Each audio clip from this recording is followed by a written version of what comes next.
Guys, today mamimitis tayo ng strawberries. Ayan, ang daming pulang strawberries. Check natin sa kabila. So, ayan guys, ang liliit lang ng strawberry pero mga hinog na siya.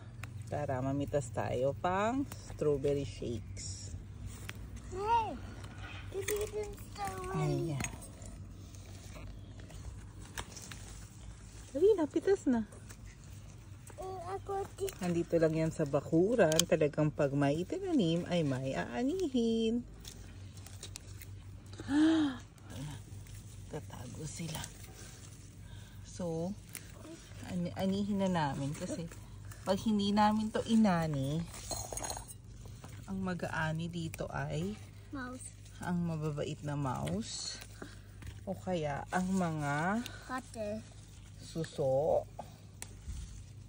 Kainin nila. Ang dami dito. Ayan o.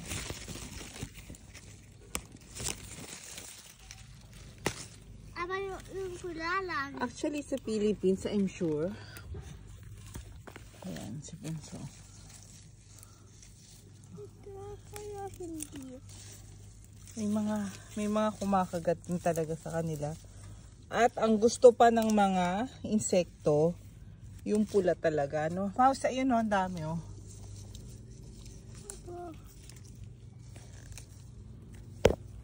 Yan. Ani natin doon sa maliit na area na yan. Dito nagtanim din ako sa mga gilid-gilid. Kasi hindi mahirap alagaan ng strawberries. As in, tapos nabubuhay pa siya sa winter. So, pero I think ano lang to, 4. Dami dito. 4.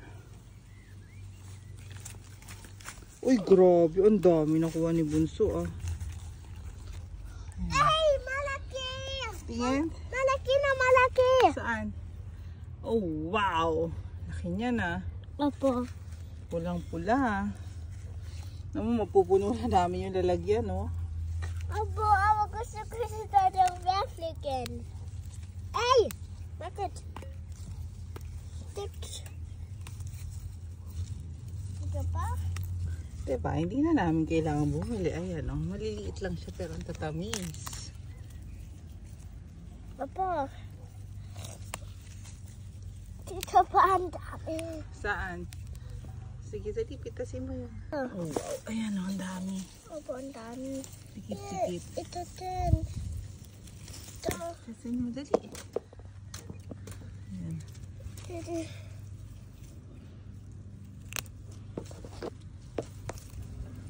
Kasi gagawa tayo ng Apple shake. Edward shake. Please. Good.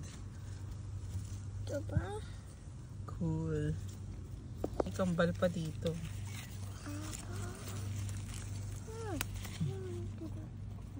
Guys, ito patunay na hindi lang talaga kami ang kumakain dito ng strawberries. Ayan o, kita nyo, naunahan pa kami. Ay, ay, ay. Ayan si Bunso, patunay talaga na may nangangain talaga ng strawberries namin. Kaya, ano pang gagawin namin? Eh di, unahan na namin yan. Kesa, wala pa kami makain, di ba, Mouse? Opo. Unahan na namin yung kumain. O, hilaw pa yung napitas ko. Guys, ayan. Dami namin napitas, oh. Yan. Kaunting ano lang yan. Sa mga gilid-gilid ko lang tinanim. Tapos ito yung other berries ko sa susunod na araw. Tapos ito naman yung anong tawag dito, anak? Ubas. Yan. Yung berries, hitik na hitik sa bunga. Oh. Currant berries. Yan. Hello, Manoki. Tapos doon sa taas meron pa. So guys, talagang pag may itinanim ay may aanihin. God bless everyone. Bye!